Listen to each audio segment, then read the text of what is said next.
Halo teman aksi hidup baik, cerita kita kali ini datang dari Ibu Fatimah Himmatina yang membuat alat budidaya maggot bernama Magobox untuk mempermudah kita mengolah sampah.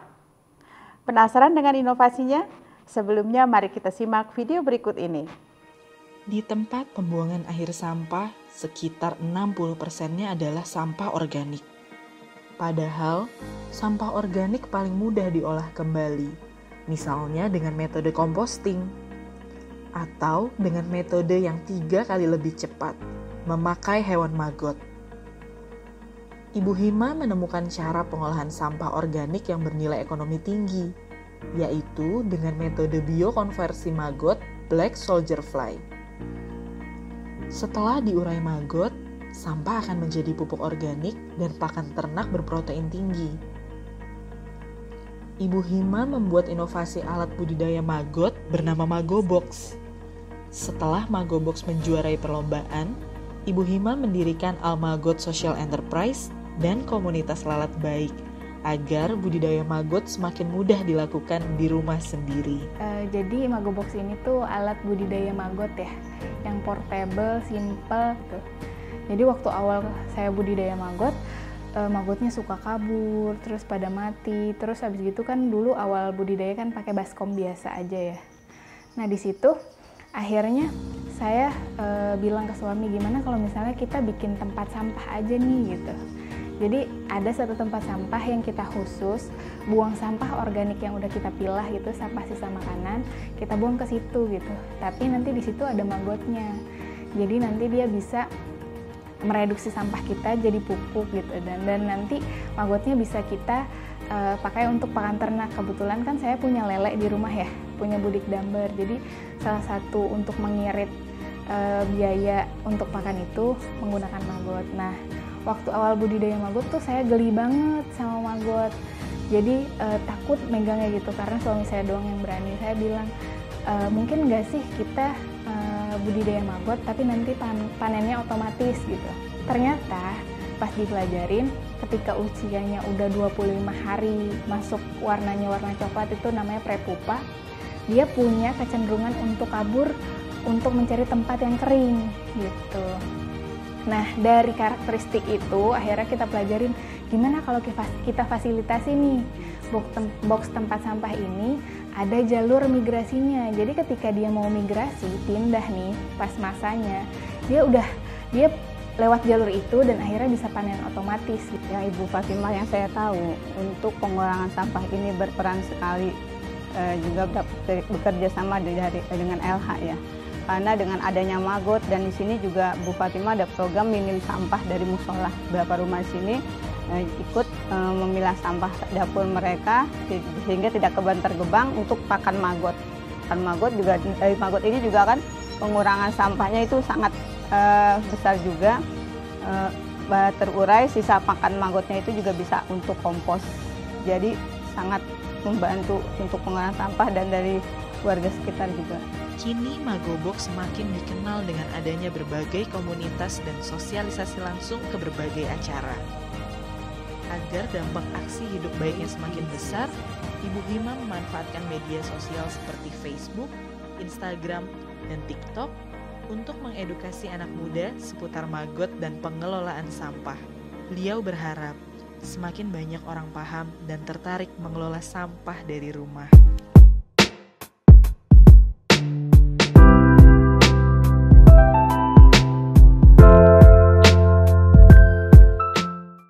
Boleh bercerita mungkin awalnya gimana kok bisa tertarik sama maggot gitu? Iya, jadi awalnya mulai ini pas 1 tahun yang lalu, tepatnya pas pandemi COVID ini kan keluarga kami salah satu yang terdampak secara ekonomi di pandemik ini gitu ya. Jadi penghasilan keluarga memang menurun, tapi di sisi lain kita punya waktu luang yang lebih banyak karena harus di rumah aja gitu kan.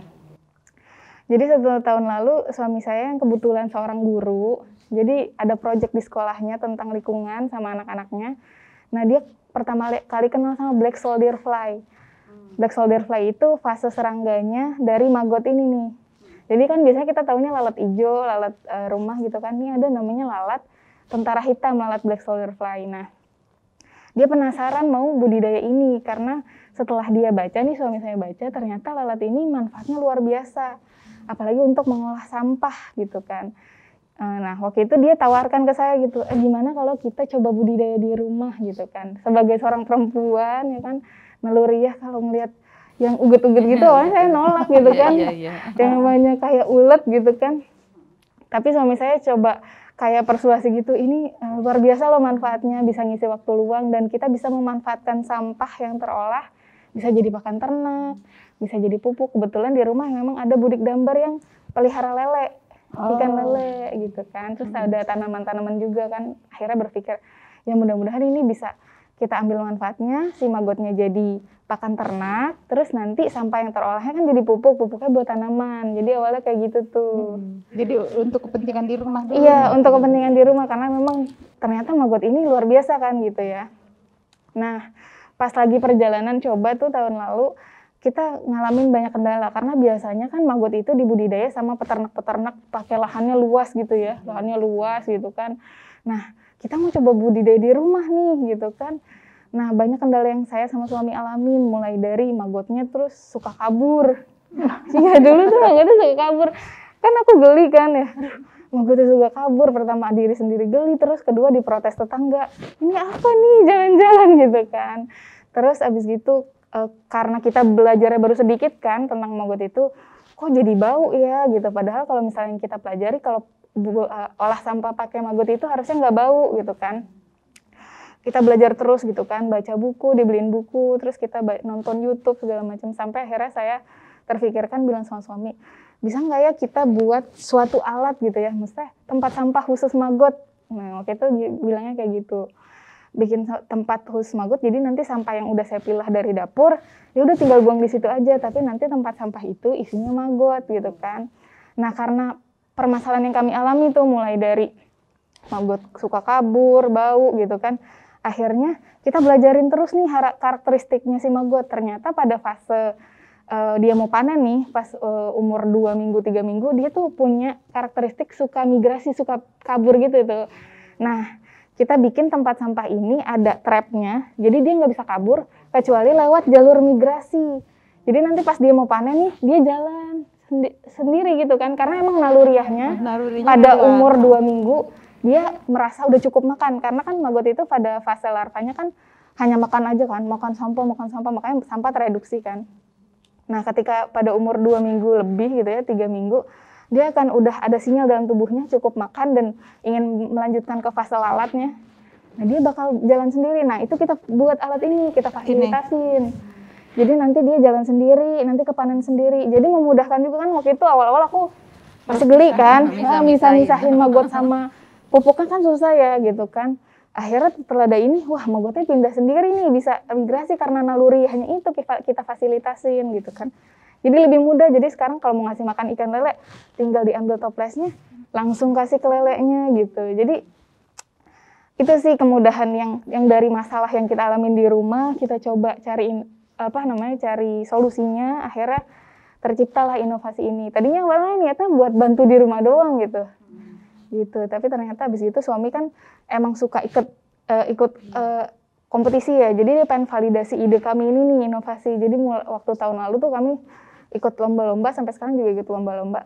Nah salah satunya Virtual Hackathon 2020, ternyata kami juara satunya senasional yang Virtual Hackathon itu gitu, di bidang Global Goal Games gitu deh. Sampai sekarang jadi dikenal nih Magobox gitu. Magobox. Oke. Nah awalnya kali waktu eksperimen di rumah bentuknya nggak seperti ini kali ya? Nah terus gimana ceritanya bisa sampai kemudian punya bentuk standar seperti ini? Jadi awalnya kan kita coba berbagai macam ya Bu ya. Coba pakai tong, tadinya kan tong ember-ember bekas cat gitu kan. Terus habis gitu kita coba pakai box yang kayak gini juga. Terus, nah kebetulan yang ini nih ada ceritanya. Jadi kita salah beli nih awalnya, tapi ternyata ini adalah produk yang paling laris, si Magobox yang XL ini ya.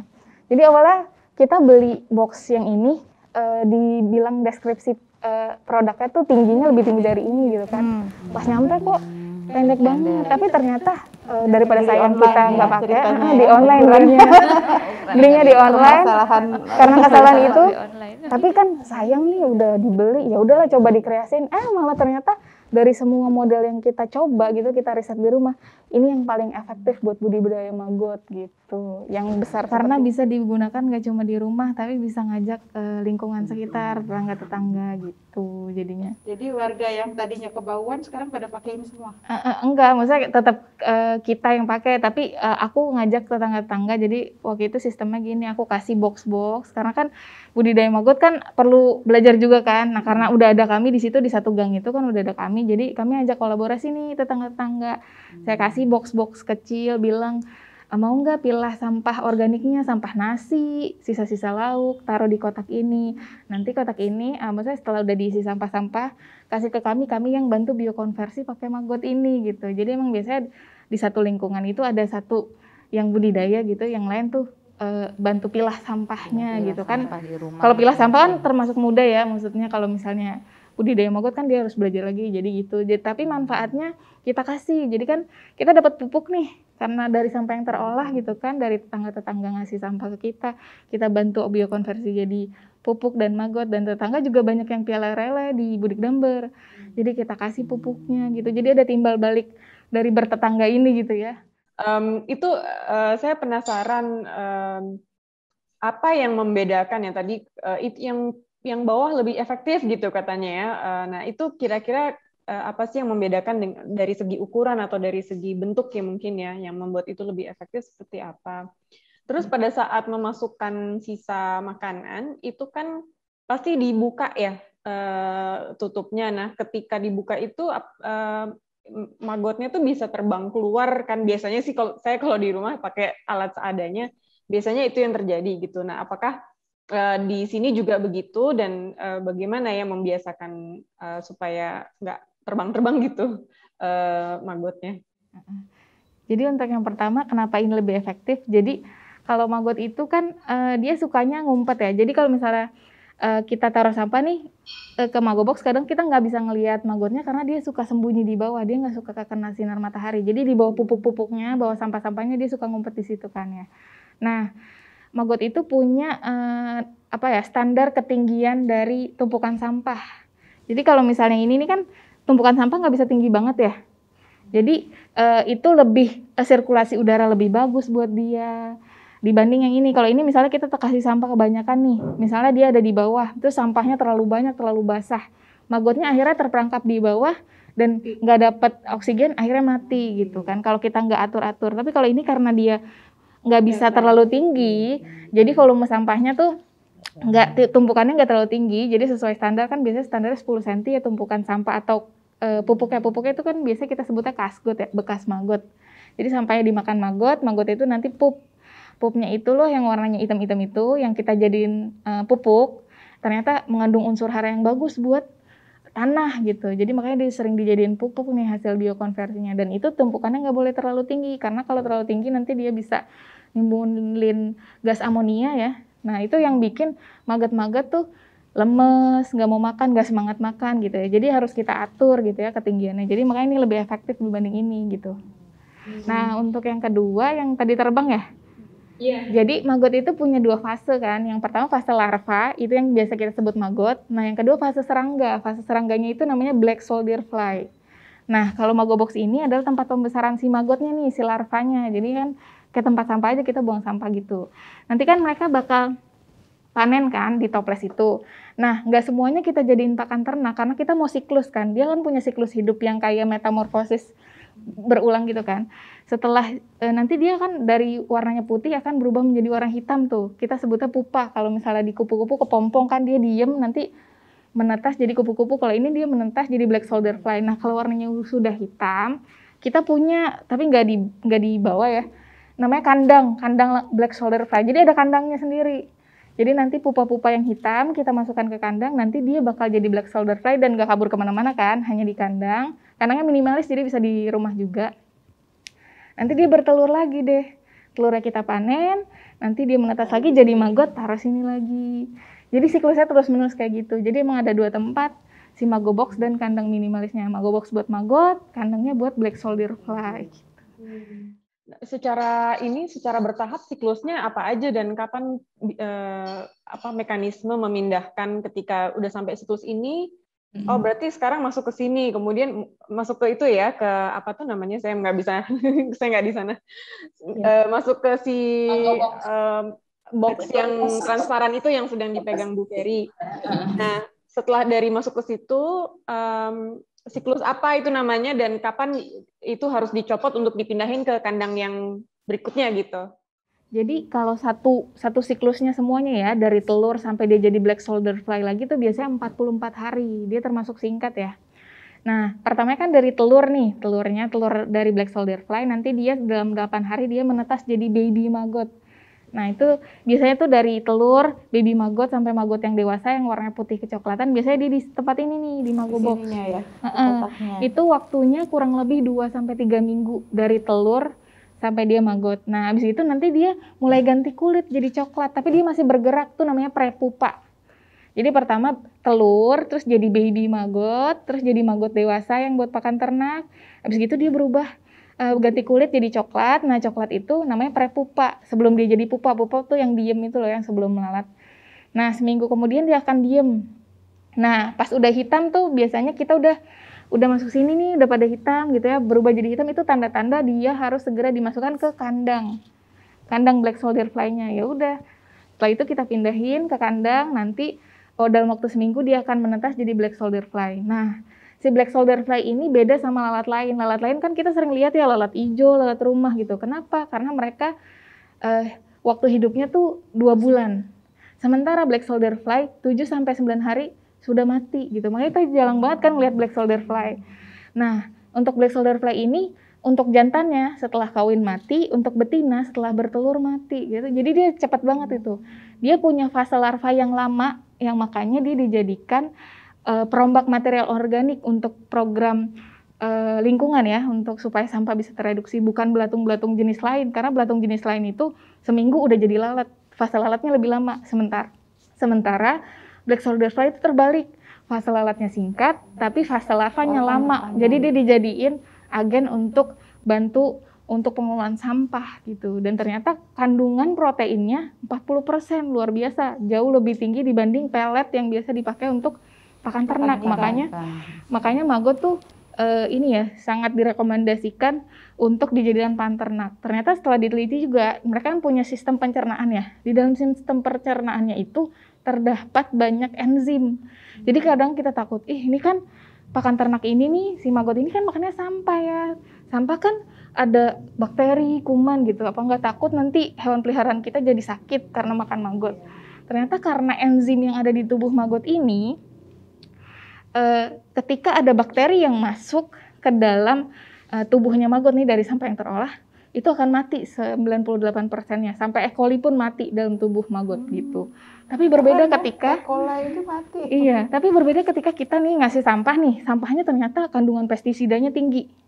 Kalau misalnya bakteri alamiah yang kayak E. coli gitu kan, bakteri alamiah mati di dalam tubuh maggot, tapi kalau misalnya kita kasih sampah yang pestisidanya tinggi, kimianya tinggi, maggotnya yang malah mati gitu. Jadi dia rentan sama bahan kimia, tapi dia bisa mematikan bakteri-bakteri yang alamiah gitu. Makanya dia keren banget dan sangat direkomendasikan untuk jadi pakan ternak. Ibu Fatima, aku mau tanya sedikit kalau boleh diceritakan tentang Almagotnya sendiri dan cara mungkin pendekatan bisnisnya ya. Karena aku sempat baca portfolio dari Ibu Fatima ini kan artinya ketika sudah mengeluarkan inovasi Mago Box-nya, kan ada prototipenya, dilombakan, menang, lalu bersama suami mendirikan Almagot ya, Almagot Indonesia sebagai social enterprise. Artinya apakah si Mago Box ini dijual ke orang-orang beserta si kandang BSF-nya juga, atau dia diberikan secara cuma-cuma sebagai bagian dari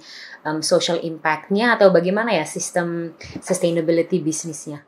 Jadi awalnya kan setelah kita menang lomba tuh banyak banget yang tertarik kan, banyak yang kayak kan kami suka sharing aktivitas kami budidaya maggot di Instagram gitu ya, di TikTok gitu kan. Ternyata banyak banget orang di Indonesia yang baru tahu tentang black soldier fly ini. Jadi banyak teredukasi lewat konten-konten yang kami buat di Instagram, di TikTok. Nah di situ kan mulai banyak permintaan tuh untuk coba dong buka PO gitu kan.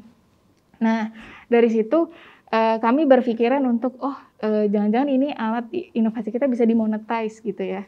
Waktu itu awalnya setelah alat ini fix, kita coba jualan by pesanan gitu ya. Ada yang pesan baru dibuatin sendiri gitu, cuma berdua sama suami. Sampai akhirnya di bulan April kami diajak kolaborasi sama perusahaan waste management namanya Biomek Indonesia, Biomek Sinergi Internasional. Nah dia itu emang perusahaan waste management yang biasa kerjasama sama restoran, sama supermarket untuk mengolah sampah organiknya dengan biokonversi maggot gitu. Nah dia tertarik dengan alat inovasi kami, akhirnya kita kolaborasi nih. Karena sebelumnya kita produksi di rumah sendiri kan, dengan posisi aku ada anak 2 gitu kan, dengan keribetannya luar biasa. Akhirnya alhamdulillah terbantu banget nih dengan kolaborasi ini. Jadi produksinya kerjasama sama Biomek. Sampai sekarang bulan September 2021, Magobox ini sudah terjual lebih dari 500 box ke seluruh Indonesia dan Malaysia. Nah, dari situ kan emang awalnya kan niat saya sama suami tuh usaha ini bukan cuma buat profit ya, karena emang awalnya kan pengen ngambil manfaatnya. Kebetulan suami saya tuh ketua remaja masjid, Bu. Nah, jadi waktu itu pas awal-awal budidaya gini, kita sama-sama kepikiran bahwa kayaknya bisa nih menggerakkan remaja masjid untuk mengolah sampah jamaahnya. Kan kalau gitu pandemik tuh isunya gini, nggak cuma masyarakat nih yang kesulitan secara ekonomi. Ternyata masjid-masjid dan musola-musola mereka kekurangan operasional karena memang semakin sedikit orang yang sedekah gitu dalam bentuk uang. Mungkin akhirnya aku sama suami berpikir, mungkin gaya kita bikin program di musola yang dekat rumah itu, jadi pemberdayaan remajanya untuk bisa budidaya maggot di musola dengan sampah-sampah dari yang sekitar-sekitar musola aja gitu ya, dengan budidaya maggot gitu. Tapi pas waktu kita tawarkan ke masjid dan musola itu, kita mengalami penolakan gitu kan, karena memang kalau misalnya mau diadain musola kan mereka harus ngeluarin dana untuk Magobox lah, untuk ini segala macam.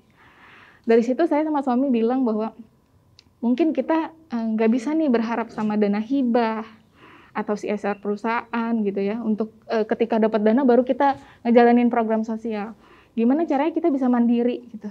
Kita bisa mendapatkan penghasilan, nanti sebagian profitnya kita bisa melakukan program pemberdayaan. Jadi nggak nunggu bantuan dari orang, semoga kita bisa bikin usaha yang 50% profitnya nih Almagot, makanya kita bikin social enterprise karena 51% profit dari Almagot ini kita gunakan untuk sosial, dan jadi kita kasih Magobox gratis, budik damber buat budidaya lele, tempat sampah pilah gitu ya. Semoga dari masjid ini bukan jadi tempat ibadah doang gitu ya, tapi bisa jadi masjid dan musola yang kita berdayakan itu pusat edukasi pilah dan olah sampah gitu ke jamaahnya gitu kan. Nanti sampah anorganiknya kan dikumpulin tuh ya, nanti kerjasama sama bank sampah RW. Jadi sampah anorganiknya nanti dijual ke bank sampah RW, hasilnya nanti jadi operasional buat musola. Sementara untuk organiknya nih yang di budidaya maggot, nanti kan dapat pupuk ya. Jadi jamaah-jamaah yang ngasih sampah organik kita kasih pupuk gitu. Jadi ada pemberdayaan marbot-marbot di sini. Jadi awal Almagot tuh kayak gitu ya. Oke, terima kasih Bu Fatimah. Aku mau tanya satu lagi yang terkait ininya deh, hasil panen dari maggotnya.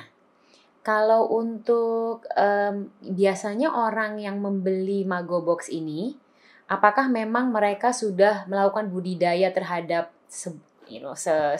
binatang ternak, misalnya lele, gurame, atau ayam dan lainnya, sehingga hasil panen maggotnya mereka berikan ke peliharaan tersebut, atau mereka kebanyakan memang ingin memiliki Magobox ini untuk komposnya? Itu seperti apa ya karakteristik orang yang biasa membeli Magobox? Sebulan yang lalu saya pernah survei gitu ya, ngasih kayak Google Form gitu ya, buat para pembeli Magobox nih. Saya juga pengen tahu nih sebenarnya orang-orang yang beli Magobox kebanyakan background-nya apa gitu ya. Nah ternyata yang paling besar adalah lebih dari 50% mereka punya ternak. Jadi punya lele, punya ikan, atau enggak mereka punya kayak, pokoknya punya semacam koi atau peliharaan-peliharaan ya, baik hewan ternak maupun hewan hobi gitu ya, yang pengen menghasilkan pakan ternak sendiri. Karena kan kalau di pasaran tuh maggot itu kan pakan ini ya, premium gitu. Karena proteinnya tinggi, dia jadinya pakan premium buat hewan-hewan yang kayak ikan-ikan predator, reptil gitu kan, jadinya premium, memang harganya juga premium gitu ya. Nah mereka pengen menghasilkan ternak sendiri nih, akhirnya coba Magobox. Kebanyakan itu lebih dari 50%. Yang kedua yang mau coba composting, yang emang orang-orang yang punya jiwa gitu ya, tergerak untuk ngelakuin peduli lingkungan, mengolah sampah yang biasanya udah composting terus tertarik sama maggot gitu ya. Nah sisanya adalah orang-orang yang emang gini, wah bisa nih magotnya dijual gitu, karena kan memang maggot punya nilai jual. Jadi mereka sengaja beli Magobox untuk usaha maggot. Jadi nanti magotnya dijual ke pemancingan atau ke peternak sekitar rumah gitu. Tapi nggak terlalu besar dibanding orang-orang yang memang punya ternak di rumah. Iya, tadi Ibu Fatima aku bertanya soal hasil panen magotnya, apakah sebagai pakan memang bisa langsung diberikan apa adanya atau harus dikeringkan dulu, dan apakah kalau tidak dikeringkan lalu penyimpanannya seperti apa kalau memang itu ingin disimpan gitu oleh pemilik ternak. Jadi kan ini contoh yang udah dikeringkannya ya. Jadi sebenarnya kalau misalnya mau dipakai langsung itu bisa ya. Jadi masih hidup ya. Ketika memang usianya sudah cukup, sudah dewasa, bisa langsung diberikan gitu. Tapi biasanya hewan-hewan jenis tertentu gitu ya, misalnya kayak lele, nila itu bisa langsung gitu ya, atau koi bisa langsung gitu. Tapi kenapa kita keringkan gitu? Karena memang mau menjaga usianya supaya bisa digunakan lebih lama. Karena kan kalau misalnya dia kan secara hewan yang hidup ya, secara alamiah dia akan berubah menjadi fase selanjutnya, jadi prepupa akan hitam. Ketika hitam itu kulitnya jadi semakin keras, jadi susah dimakan sama hewan-hewan ternak. Jadi makanya pada fase dewasa untuk kita simpan nih, jadi bisa disimpan, bisa dikeringkan. Dan dikeringkannya pun nggak harus punya oven di rumah, kita bisa sangrai. Jadi cukup disangrai, tapi biasanya sangrainya tuh pakai pasir ya, bantuan pasir supaya nggak nempel-nempel di wajannya. Jadi pasirnya tuh yang kayak pasir hitam itu loh, pasir yang buat kerupuk itu. Dipakai itu, disangrai aja. Kalau misalnya emang skala rumahan kan kami juga nggak pakai oven gitu ya, bisa disangrai. Tapi kalau memang ada oven, mau pakai oven bisa gitu pakai oven. Ya mungkin yang dijual-jual juga seperti ini. Biasanya yang dijual-jual bentuknya seperti ini. Dia ketika disangrai memang pertama jadi kempis, tapi nanti ketika mau matang emang dia strukturnya kayak akan gembung crispy gitu sendiri gitu ya. Oke. Jadi artinya kalau bisnis modelnya Almagot Indonesia sendiri selain dari menjual Magobox-nya, artinya teman-teman Ibu Fatima juga menjual maggot yang sudah dikeringkan begitu ya ke para peternak, dan juga menjual itu ya semacam kandang si Black Soldier Fly-nya. Itu seperti itu kah? Iya. Jadi untuk saat ini kami menjual lebih ke starter kit ya. Jadi Magobox, kandang lalat, tempat lalat bertelur gitu ya. Tapi kami pengen, kami juga sering banget ditanyain gitu, gimana kalau misalnya orang-orang kesusahan nih menjual magotnya karena udah panen magot, terus magotnya bingung mau jual di mana gitu kan. Diapain nih magotnya, dia nggak punya ternak. Nah, kami sedang menyusun konsepan ya, mudah-mudahan bisa segera berjalan bekerja sama Biomek.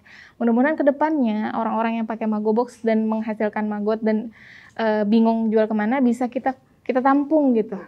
Jadi bisa terjadi sirkular ekonomi. Jadi masyarakat yang budidaya maggot nggak bingung lagi kedepannya ngejual kemana. Jadi nanti mungkin kedepannya ya setelah kita bisa menerima maggot-maggot hasil dari masyarakat, kita akan menjual pakan ternaknya versi keringnya, kita menjual pupuknya. Jadi produk-produk turunan maggot. Kalau ini magotnya di itu. Jadi kan kadang maggot dipakai buat ikan cupang ya. Kan ikan cupang bukaan mulutnya kecil. Jadi setelah dikeringkan nanti dia dibikin jadi bubuk, jadi supaya ikan jenis yang kecil-kecil bisa makan gitu.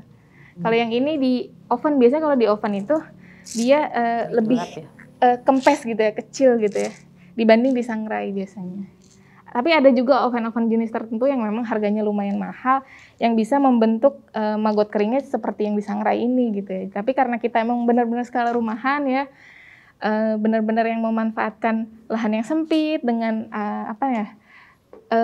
barang-barang yang ada di rumah, jadi cukup dengan wajan aja kita bisa mengeringkan maggot yang kita hasilkan di rumah. Jadi kedepannya gitu ya.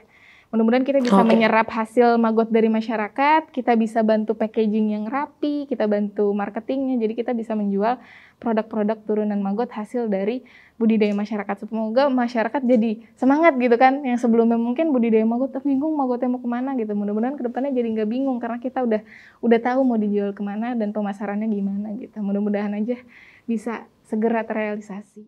Biasanya gimana caranya menghilangkan stigma orang-orang ya bahwa belatung tuh jijik, itu maggot kan belatung ya sebenarnya, seperti belatung. Ya, kalau menurut kami sih, kalau orang-orang yang jijik gitu biasanya kalau bukan fobia ya, itu rata-rata belum tahu gitu. Kalau ini mungkin sebelumnya pada menyamaratakan semua belatung sama aja gitu. Tapi ternyata beda loh. Nah, kita edukasinya lewat itu sih. Kita sering banget videoin gitu ya. Pas magotnya migrasi, dia kan jalan lucu banget gitu. Kalau aku ya pengalaman aku di rumah gitu. Ternyata yang dulunya aku juga takut gitu ya, setelah ngejalanin, setelah bisa gitu ya. Ternyata aktivitas ini menyenangkan gitu. Aktivitas ketika dia makan, kita taruh misalnya buah nih, ntar mereka langsung mau kembung. Terhabis itu sebuah keseruan kalau menurut, wah seru banget liatnya gitu kan. Apalagi sekarang kan bisa masuk juga ke ini ya, kami lagi masuk ke edukasi untuk anak-anak. Karena kan di SD itu kan ada pelajaran life cycle ya, siklus hidup yang biasanya pakainya guru-guru hanya menjelaskan tentang life cycle-nya kupu-kupu atau yang biasa aja. Sekarang mereka suka ngundang kita gitu untuk cerita tentang life cycle-nya black soldier fly. Luar biasa, insya Allah dampak dari aksi hidup baik Bu Hima dan keluarga semakin luas dan kita semua bisa merasakan manfaatnya.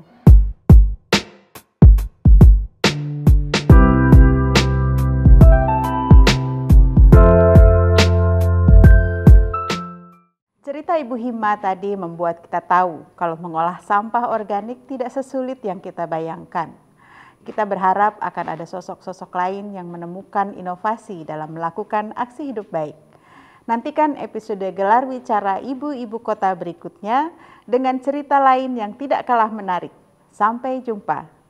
Didukung oleh PT Paragon Technology and Innovation, Rumah Kebaya Vilga, Batik Marunda, Batik Betawi Shop, Rumah Betawi, Batik Eni, Waste for Change.